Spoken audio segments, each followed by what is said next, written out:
Hallelujah. We praise you, Father in heaven. We glorify your holy name, Jesus Christ of Nazareth. And we welcome you. Take over in this place and in our heart, Lord. Sa ngalan ng Ama, ng Anak at ng Espiritu Santo. Amen. Makapangyarihang Diyos, banal, hindi nagbabago. Ikaw ang may akda ng buhay. Ikaw ang nagpahiram ito sa lahat ng tao. At dapat lang namin ito'y pakamahalin dahil ikaw ang buhay na ito. Nagtitiwala kami sa iyong katapatan at sa iyong kabanalan na ikaw ay Diyos na nanduroon sa lahat ng tao. Lalo tigit kapag may mga taong tulad itong nagkakatipon sa iyong pangalan. Pangako mo ikay nasa aming kalagitnaan at ina-acknowledge namin ang iyong presence, O God. Dalangin kong mangusap ka sa amin at gamitin mo ang lingkod mo bilang iyong alulod. Kasama ang iyong mga awit at sundan mo po ng iyong tanda at himala at mabalaghan ang mensaheng ating pagsasalunan. Nawa po ito'y sundan mo ng pagpapagaling sa mga may sakit at maghimala ka sa buhay namin. Sa pangalan ni Jesus, sa ngalan ng Ama, ng Anak at ng Espiritu Santo, sapagkat ang Diyos ay pag-ibig. Diyos na Diyos na pag-ibig, magbahalan tayo't matulungan, at kung tayo'y binuo ay huwag ibutin, na may Diyos tayo na mamahalin, na may Diyos tayo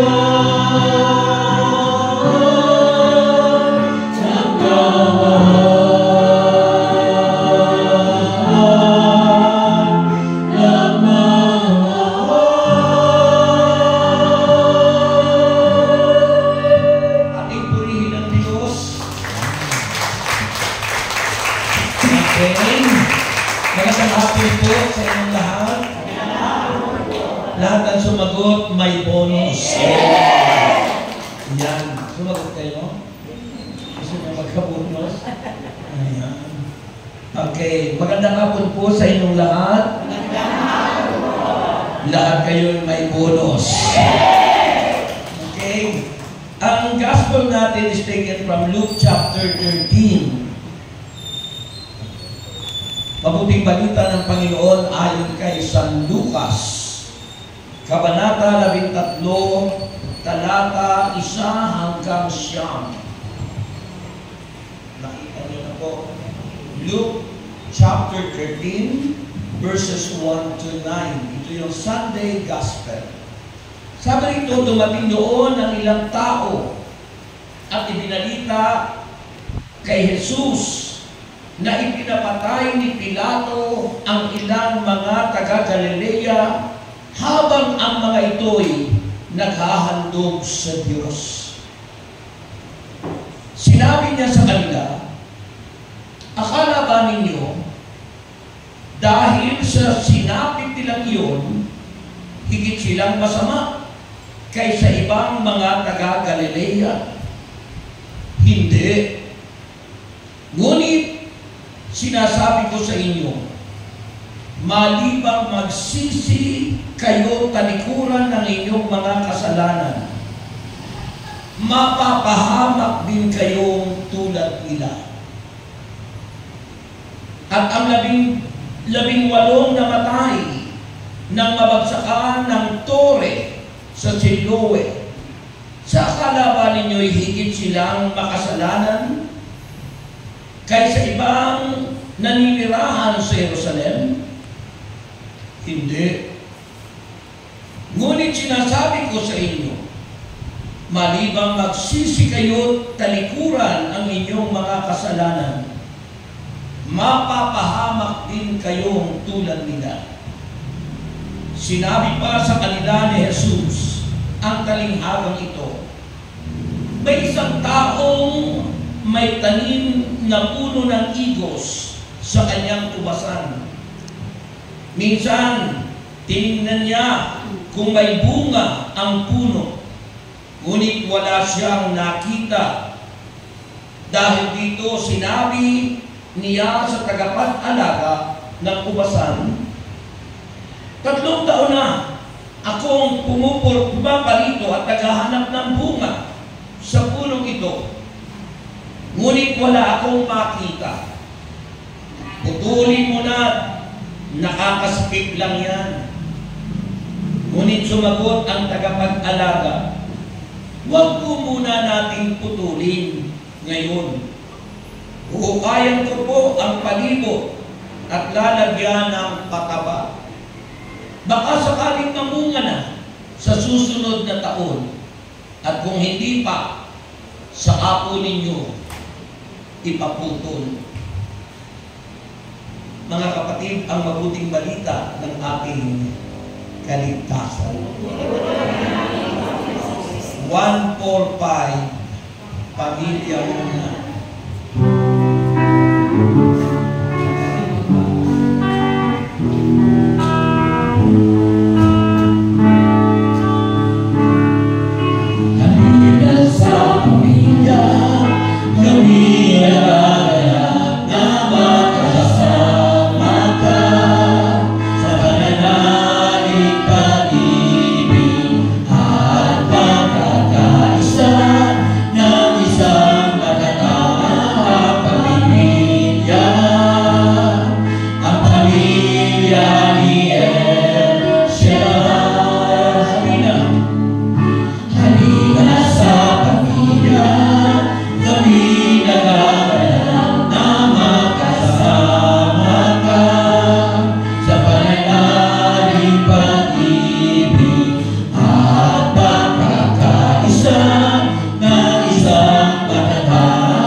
surrendering na natin. Tsaka pagkatulang nating mga edad na ganito, mababango.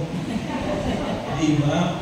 Mababango. Kaya habang nakatas ang kamay, dahan-dahang paupo. Okay. Okay. Sinanay na ba pumunta doon sa Garcia? Marami po. Sino pumunta sa Garcia? Ayan. So nakaka-bless, ano?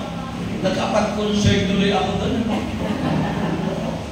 Bless na bless ako sa pagkanta. Diba? Nakapag-concert ako. Grabe. Talaga namang masarap tumawid kapag bago yung sound system. Diba yung sound system natin, bago. Ganda ang sound. Okay? So babalik ulit kayo noon sa April 9. Yung retreat. Yung retreat. Tapos kasunod doon sa May 1, anniversary na natin. Anniversary May 1. Saka pastoral visit, kasabay na yon. At anniversary ng mga youth. Sabay-sabay na yung lahat. Lahat ng susuporta doon, financially, may surprise. Yung recognition ba? Tsaka yung pamilya. Kaya mahalaga po, magsuporta kayo. Kung ako ay susuporta talaga, kung ako sa inyo, lalaki-lakihan ko na kasi anniversary yun eh. Oo. Siyempre, mukhang sa puso. Oo. Yung iba ka, sabi nga, ang kasabihan daw ng mga taga-Batangas ay ano? Maubos na ang yaman, wag lang kasabihan daw yun ng Batangas, sinarinig ko lang naman, ano? Maubos na ang yaman, wag lang daw ang yaman. Oo, kaya talaga kahit walang wala, talaga itutumba yung ilang baka. Kanya lang, pagkatumba, ibabangon ulit.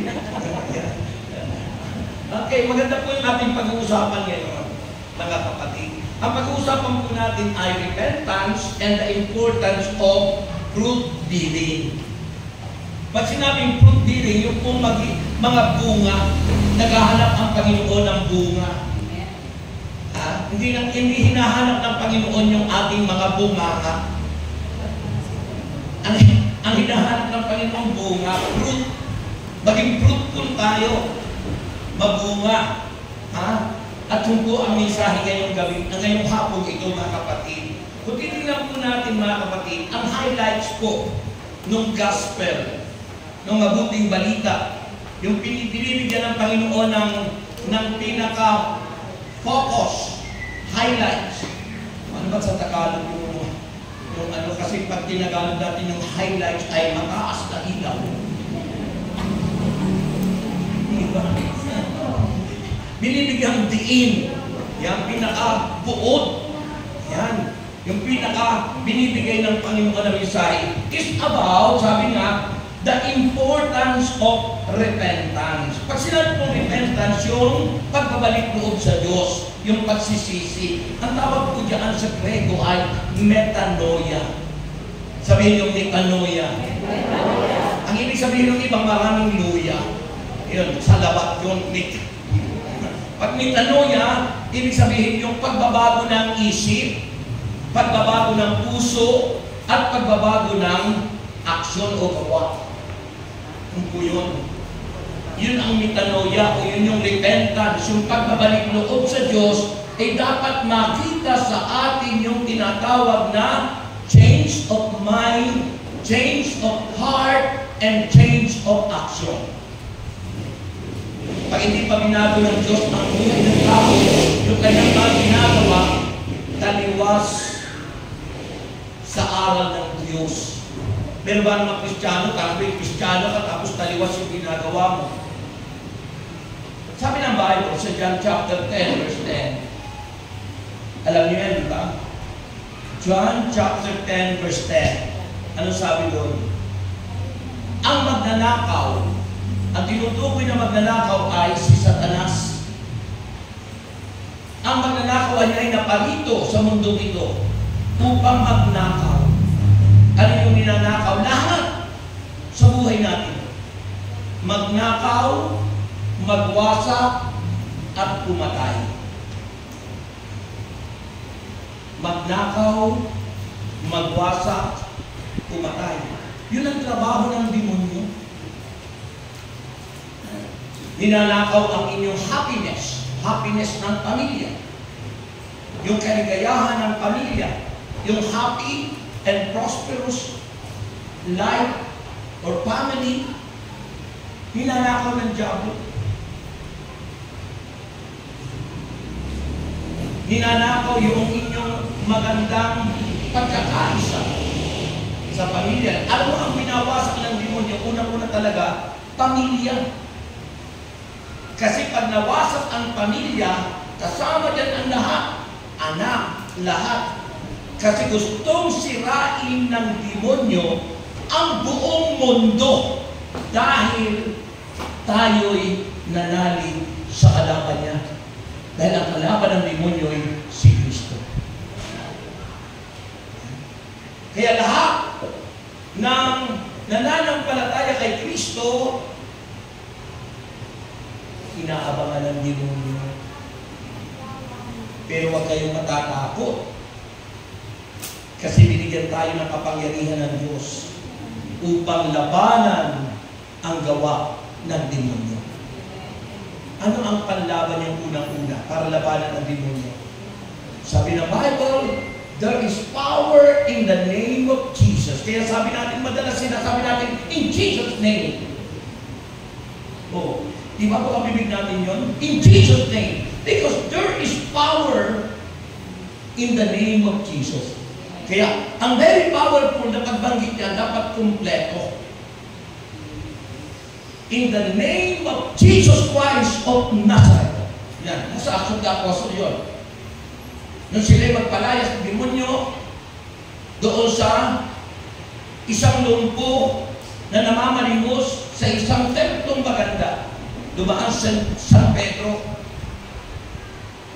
Ang akala nung lumpo na inaalihan ng demonyo, bibigyan siya ng pera.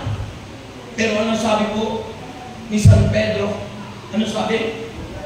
Silver and gold I have none. Yun inang-awit natin. Sabi ni San Pedro, silver and gold I have none, but I have something to give you. Mayroon akong ibibigay sa iyo na higit na mahalaga. In the name of Jesus Christ of Nazareth, get up and walk. Ayan. Sinabi mismo ni San Pedro, in the name of Jesus Christ of Nazareth, get up. Tumayo ka at lumakad. At lumakad yung mundo.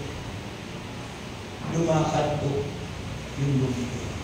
May mga taong lumpo na pinapalakad na ng Panginoon, ayaw pa lumakad kasi alipin ang takot, alipin ang pangamba, alipin ang alalahanin, alipin ang takot. Yun po yun. Kaya huwag kayong matatakot sa demonyo. Huwag kayong matatakot sa masamang espiritu. Because we have the power to cast it out. We have the power to tremble it. Mayroon tayong kapangyarihan para labanan yan. Mayroon tayong kapangyarihan para sipain yan.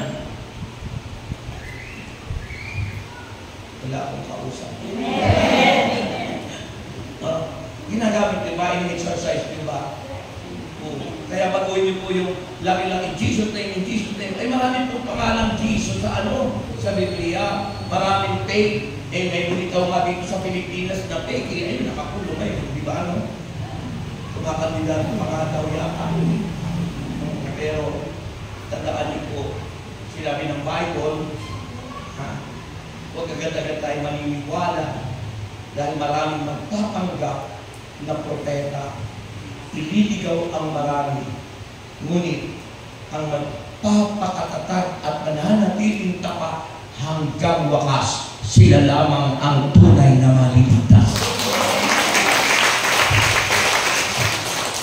Ang hina.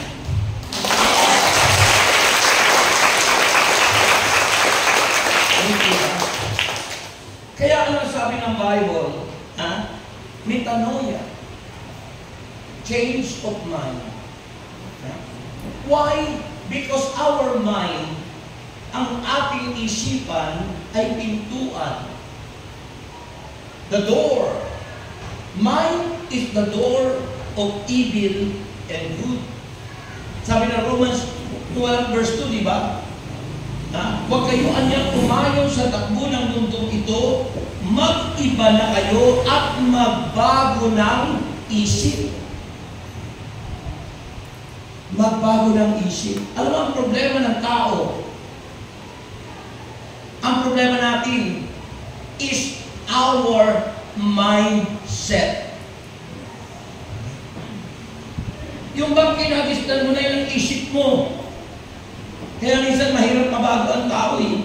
Kasi ng isip mo, hindi mo ma-synchronize, hindi mo maituon sa tumpak at tamang aral kasi yun na ang iyong nasa isip eh. Kung saan mo'y nakapako na dun, nakahinang na dun, nakadikit na dun, nakaano na. Sabi ng Bible, huwag kayong umayon sa takbo ng mundo ito. Mag-iba na kayo at magbago ng isip upang malaman niyo niya ang tunay na kalooban ng Diyos kung ano ang mabuti, nakalulugod sa Kanya at talagang ganap. Kung ano yung mabuti at kung ano yung nakalulugod sa Diyos at talagang ganap, ay malalaman lang natin kung magbabago tayo ng kaisipan. Kaya sabi ng Bible, mag-iba na kayo at magbago ng isip. Dahil ang isipan ng tao ay pintuan ng mabuti at masama. Kaya dahil tayo may isip, dapat mabuti ang ating papapasukin sa pintuang ito na siyang dadaloy at papasok sa ating puso na tinatawag na reservoir. Sabi niyo, reservoir. Ulitin niyo. Ano ba ang ibig sabihin ng reservoir? Yung dam. Ano di ba yung dam? Pinagagalingan ng tubig. Tapos yung tubig, may mga tubo at papunta ng mga tahanan.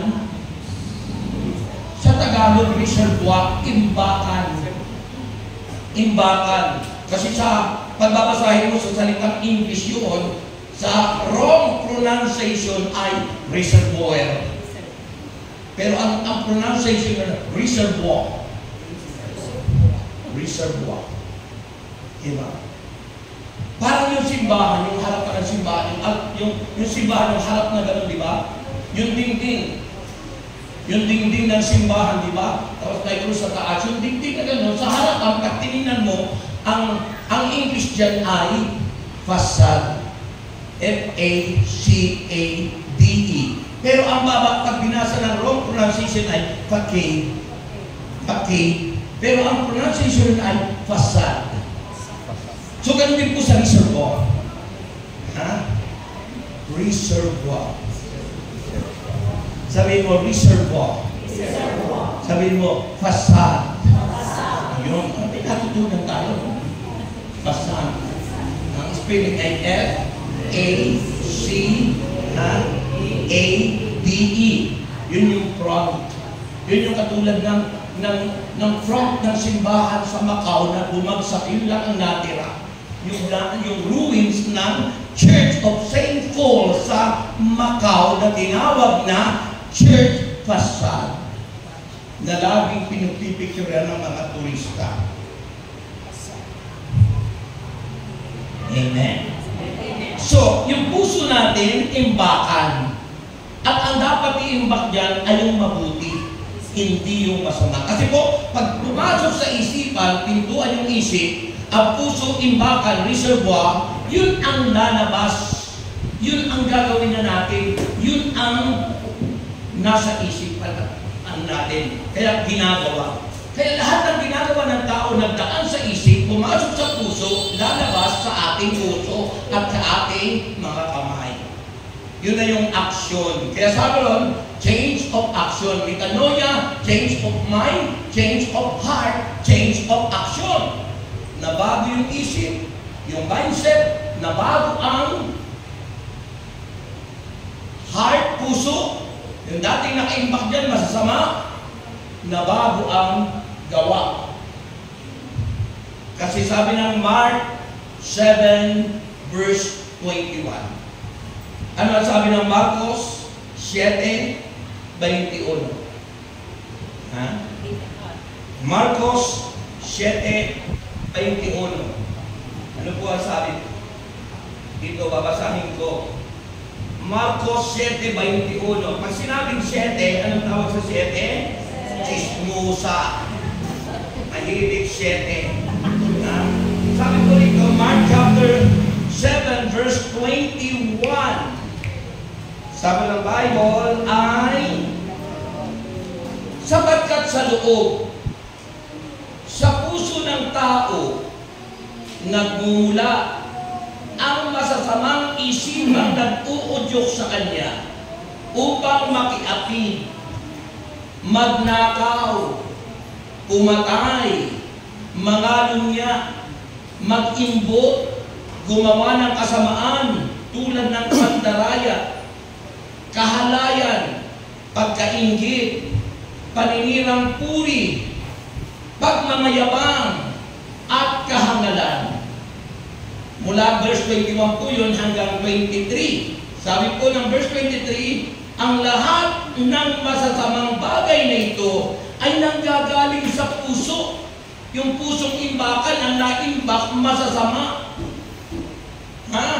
At ang sabi ron, ang lahat ng masasamang bagay na ito ay nanggagaling sa puso at dahil sa mga ito ay nagiging marumi ang tao. Kailan nagiging marumi ang tao? Kapag may imbak na masasama.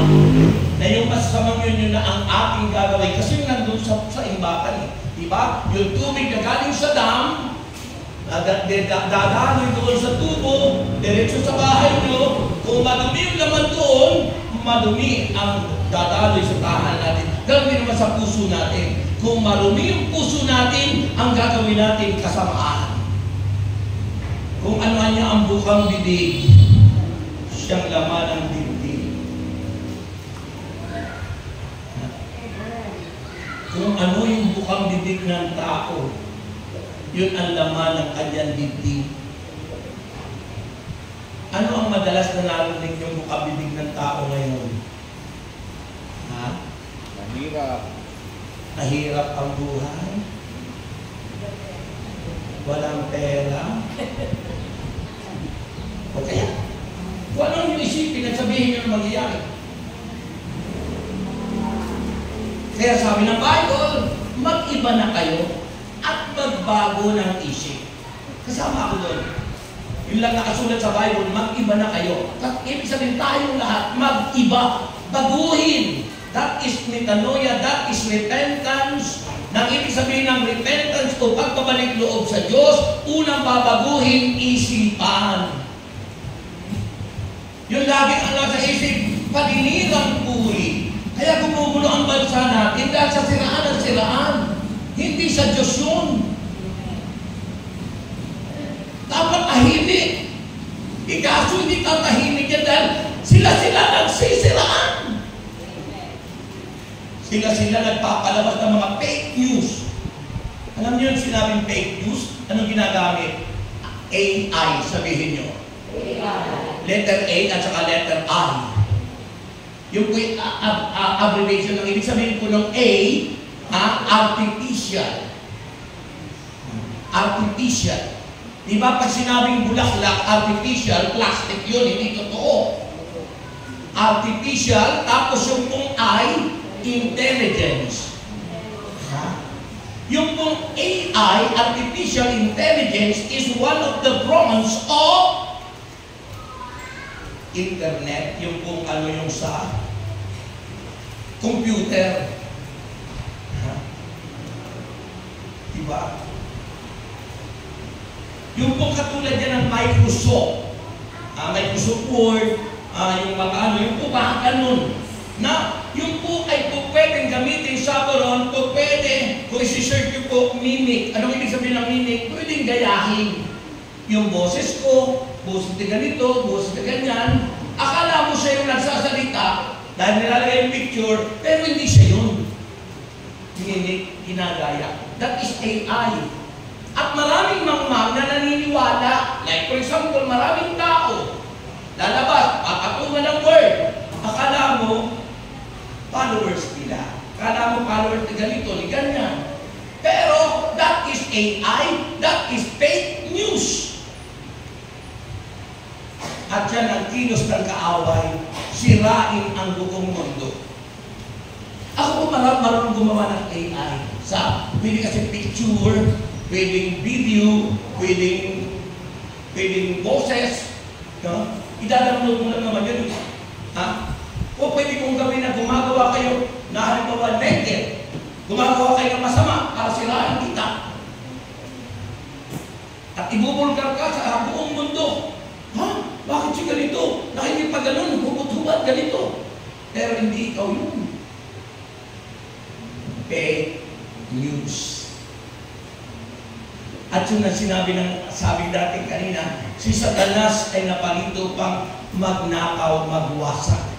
Wasakin ang buhay ng may buhay. Wasakin ang pamilya. Wasakin ang isa't isa. At that is the work of the devil. So, Christian must use the gift of discerning. The gift of discernment, kailangan pong alam mo, ito may galing sa Diyos o galing sa demonyo. You discern first before you believe. Before you accept, bago mo tanggapin, bago mo paniwalaan ang isang bagay, ay dapat i-discern mo. Totoo ba ito o hindi? Pwede ka lang umawit doon. Diba? Anong awit ang kailangan doon? Alin ang naiba? Isipin kong alin ang naiba. O diba? Discern. Ganun po yun mga kapatid. Kasi pag tayo po walang alam dyan, tanggap na lang tayo ng tanggap kung ano yung sinusubo sa atin, yun na yung kinakain natin. Kasi kung ano yung napapasa, kung ano yung napapanood, kung ano yung nasa social media, nakala natin totoo, yun na tayo. Hindi naman pala totoo. Kaya dapat discern. Because that is the work of the devil. You have the power to cast it out. You have the power to reject it. Yung di mo tanggapin, you have the power to choose. Piliin kung alin yung tama at alin yung mabuti. Hindi lahat ng tama ay mabuti. Pero pag lahat ng tama, ay hindi lahat ng mabuti ay tama. Ngunit ang lahat ng mabuti, ang lahat ng tama ay mabuti. Hindi lahat ng mabuti ay tama, ngunit lahat ng tama ay mabuti. Ang hindi lang mabuti na tama sa wete. Kasi ano po yan? Alok ng mundo ay sabi nga ng Biblia huwag kayong umayo sa takbo ng mundo. Pero yung alok ng mundo, tinatanggap naman ng Kristiyano. Kaya pag kay Kristiyano, you stand before Christ. Manindigan ka kay Kristo. Stand the truth. Nothing but the truth, because the truth will set you free. Mahina. So, kung manindigan tayo sa katotohanan, sabi ng John chapter 8, verse 31 to 32, kung patuloyan niya kayo na susunod sa aking aral, itunayan niya kayong mga alagad ko. At makikilala niya ang katotohanan, at ang katotohanan ang magpapalaya sa inyo. Nung ako'y tumanggap sa Panginoon na siyang katotohanan, John 14:6, di ba? Ako ang daan, ang katotohanan at ang buhay, sabi ni Jesus. Natanggapin ko yung katotohanan, si Kristo. Sabi nun, ang katotohanan ang magpapalaya. Pinalaya ko sa mga sakit. Nung wala pa ako sa Panginoon, may sakit ako lagi. May sakit sa puso, may sakit na hepatitis, may sakit na ulcer, may ispat sa baga. Ang daming sakit. Pero maliwanag ang sabi ng banal na kasulatan, yung katotohanan, si Kristo ang magpapalaya sa atin. Hindi lang sa sakit. Hindi lang po sa sakit. Ako noon, squatter, isang kain, isang tuka.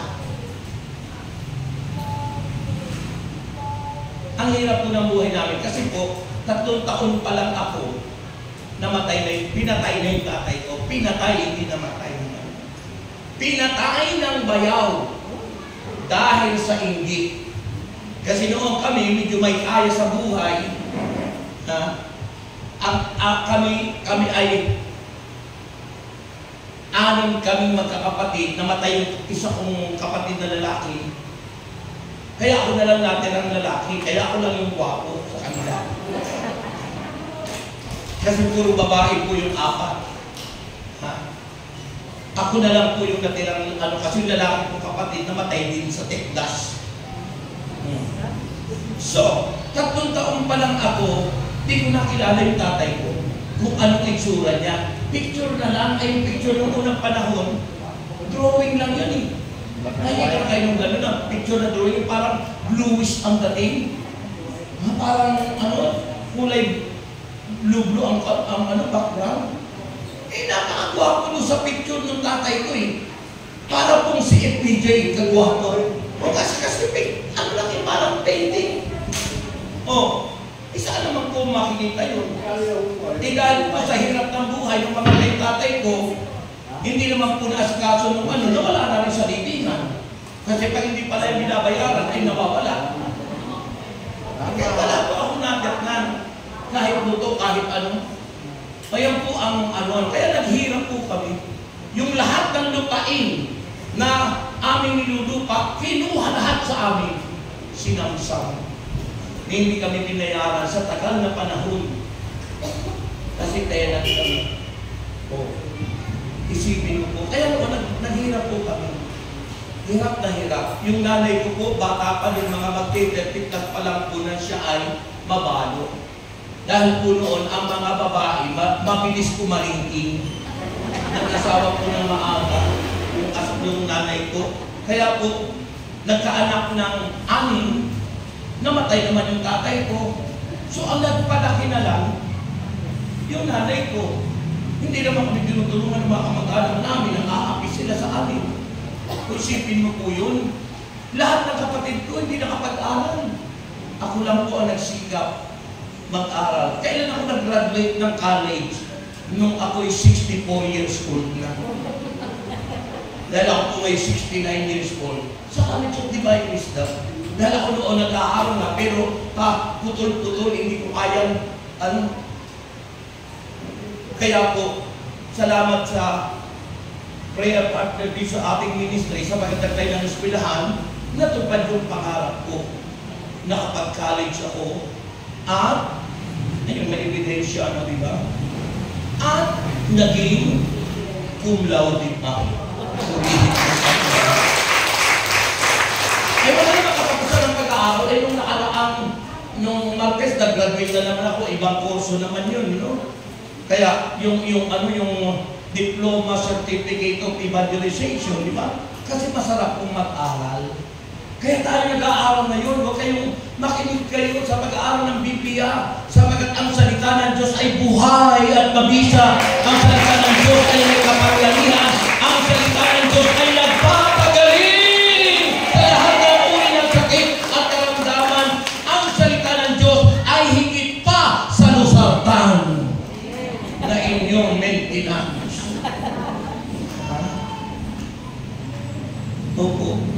Ang salita po ng Diyos, sabi ng Hebreo chapter 4 verse 12, buhay, mabisa, kagaya ng taba, di kami na italim, higit na makalas.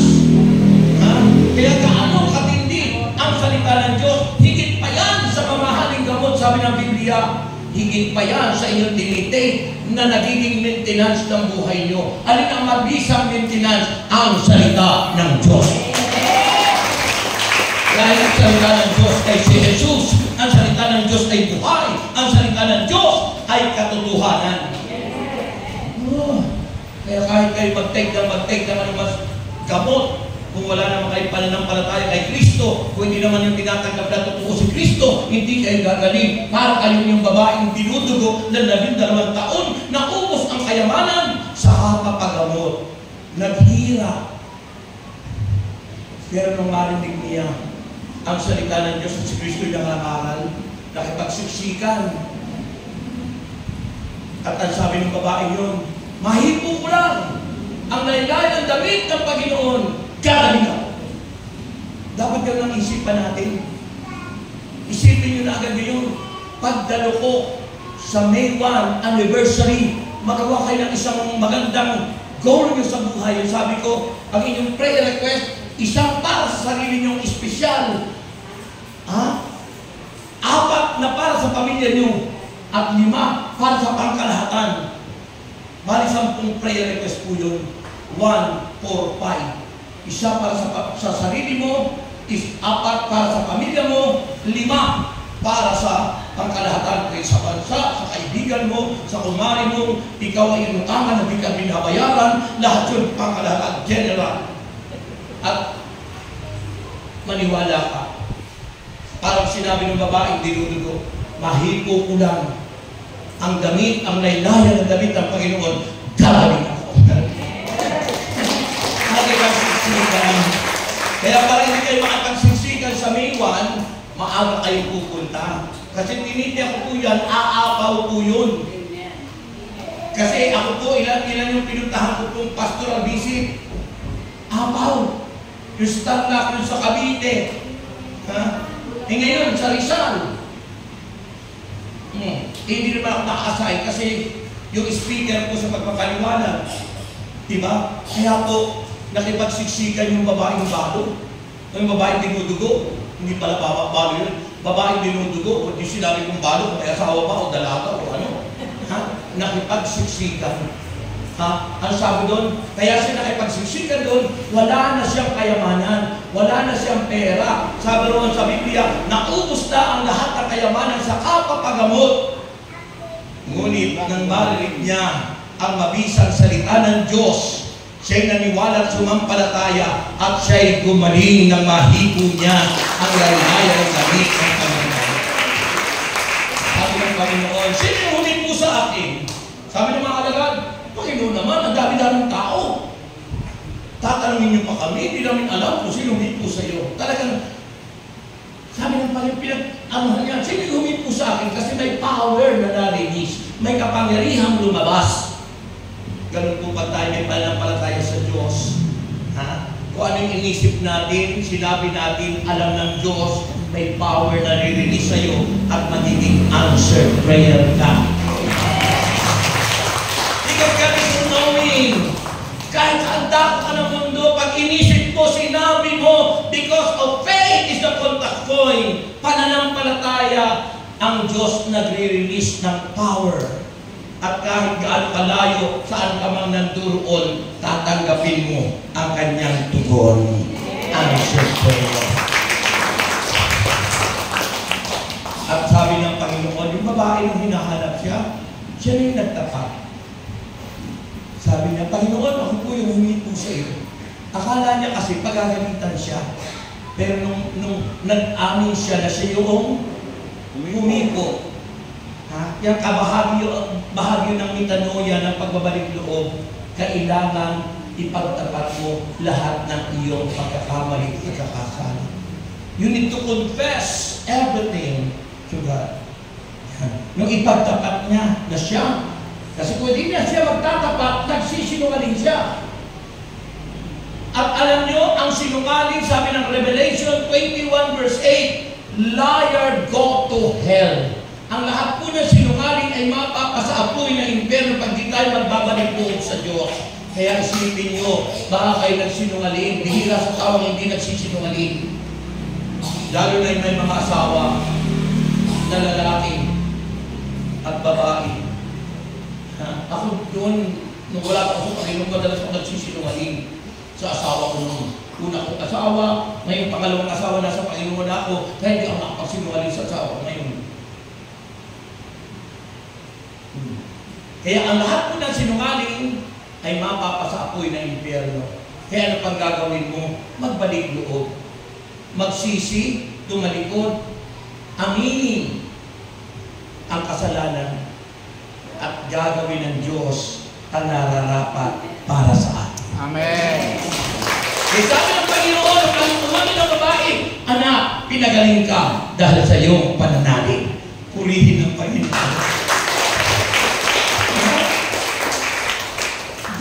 sa pananampalataya kaya tayo gumagaling.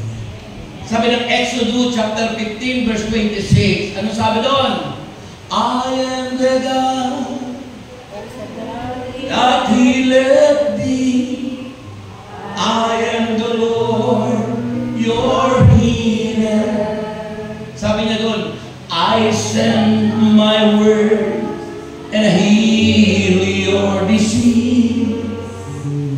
I am the Lord, your healer. Ako ang Diyos na nagpapagaling. Pinadala ko sa inyo ang aking salita at kayong lahat ay nangagsigaling. I sent my word and I heal your disease. Bakit babaliwalain niyo yung salita ng Diyos? Ngayon pala ang pinaka-powerful. Every medicine has no power without faith in God. If you have no faith, sayang lang yung binibili mo ng gamot. Hindi ka gagaling. But medicine plus your faith, and plus your action, if the result is being good health. Ang hina. Kaya, alam nyo, isipin nyo lagi yung sabi nyo sa gospel, Di ko nahaba kasi 10 minutes na lang tapos na tayo eh. Sabi nyo sa gospel, akala di ba niya, mas makasalanan yung mga naghahandog sa Diyos na pinapatay ni Pilato? Akala ba niyo, kasi tayo minsan na buti ka, yan, tayo katika na, yan, buti ka sa inyo. Yun ang isip ng tao. Pero sabi ng Panginoon, kung hindi sila masama, sabi ron, pero sa inyo, kung hindi kayo anya magsisisi, ano sabi ron? Kung hindi kayo anya magsisisi, ano sabi ron? Sabi ron, hindi. Ngunit sinasabi ko sa inyo, malibang magsisi kayo, talikuran ng inyong mga kasalanan, mapapahamak din kayong tulad nila. Yan po ang babala ng Panginoon. Ang babala, asawa ni Labalo. Diyan kayo magagalino. Diyan kayo magagaling. Diyan kayo magagaling. Mga kapatid.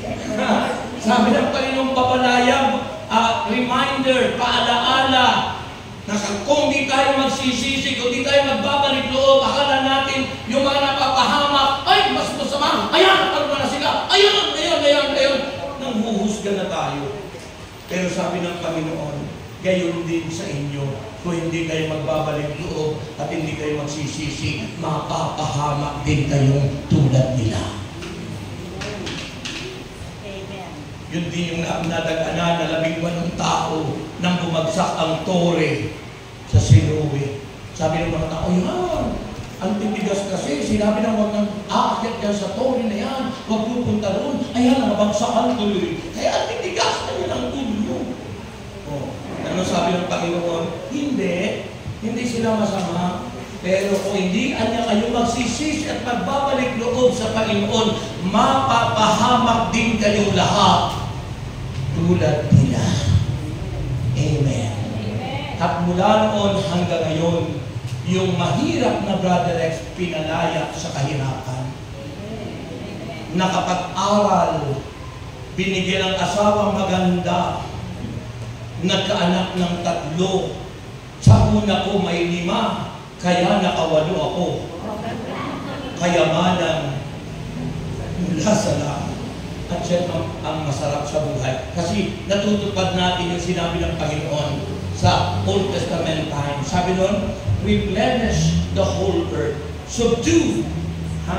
Ibig sabihin, kalatan nyo ang buong mundo ng inyong mga anak at pagpapalain tayo ng Panginoon. Alam nyo sa Biblia, pag sinerto ko, yung nagpapamilya na hindi nagkakaanak, sa Old Testament yung pala'y sumpa. Pag hindi ka nagkakaanak, ibig sabihin, nasa alipin ka ng sumpa. Ngayon, para makalaya sa sumpa, ano sabi ng Bible? Buksan ang ating puso. O, diba? Pag binuksan natin ang ating puso, tayo ng palataya tumanggap kay Kristo. Wasak, putol ang sumpang yan at tayo'y magtatagumpay. Amen? Tayo na po kayong lahat. At ihanda natin sarili, sabihin sa Panginoon, Lord, prepare me to be a sanctuary. Ihanda ang ating puso sa Panginoon.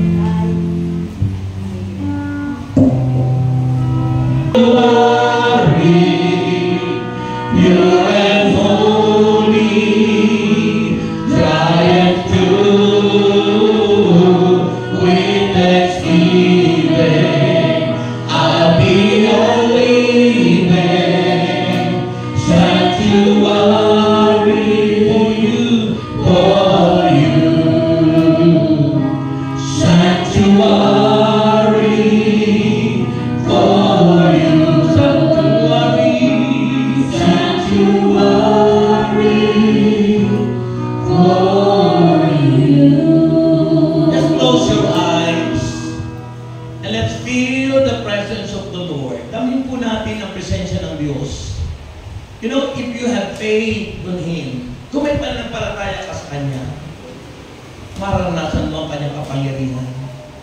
You will experience something good in your life. You will experience healing and deliverance. You will experience riches and goodness na siya lang ang pinagmumulan. Dalangin ko, Panginoon, ang iyong kapangyarihan na dumadaloy sa amin. Our contact point unto you, Lord God, is our faith in you. Ang pananampalataya namin sa iyo. Kaya dalangin ko, Panginoon, ang pagdaloy ng iyong kapangyarihan mula ulo hanggang talampakan. Ang himala mo, Panginoon, na hindi kayang gawin ng tao, pero ginagawa mo sa amin ngayon, Lord. Pinagagaling mo anumang sakit, anumang karamdaman. Binibigyan mo kami ng panibagong lakas at panibagong sigla dahil ikaw ang aming kalakasan. Kaya, Ama, akin pong sinasaklawan at inuutusan na lumayas ang mga sakit at karamdaman. I rebuke you, Satan! Get out in the name of Jesus Christ of Nazareth by the power of the Holy Spirit. Receive!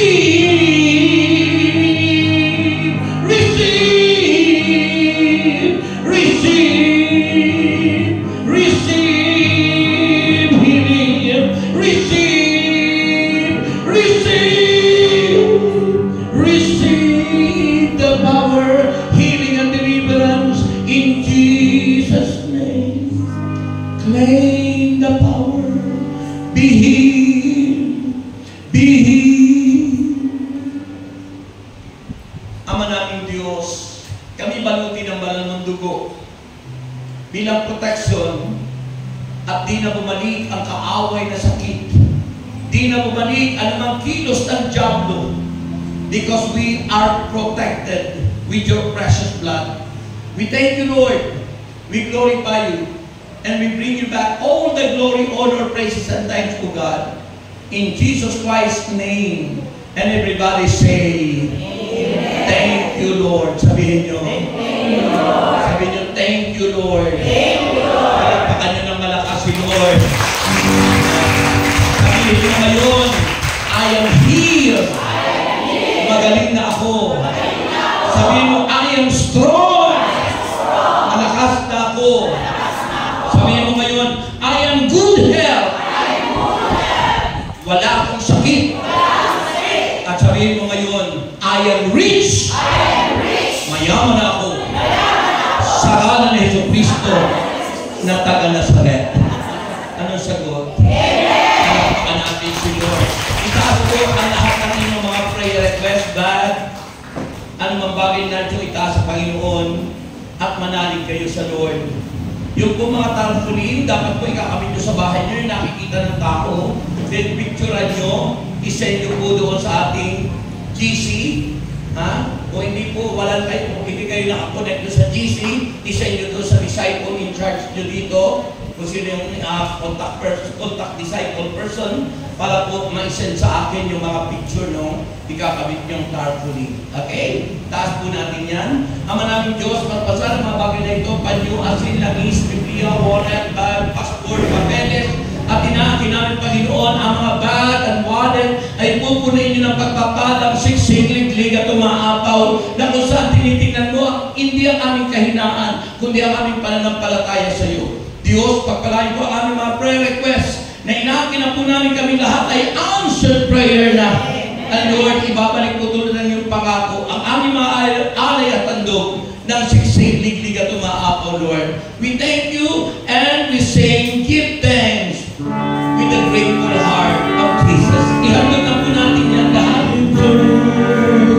With a grateful heart.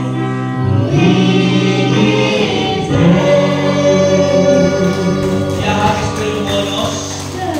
Yung bonus na sinabi ko sa inyo kanina, ihahagis ko na. Iuwi niyo po yung bonus po. Okay?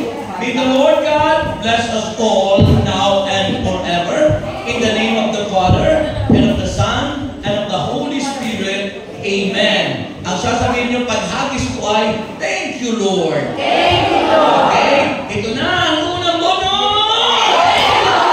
Pangalawang bonus, ito na! And finally, ito na! God bless you!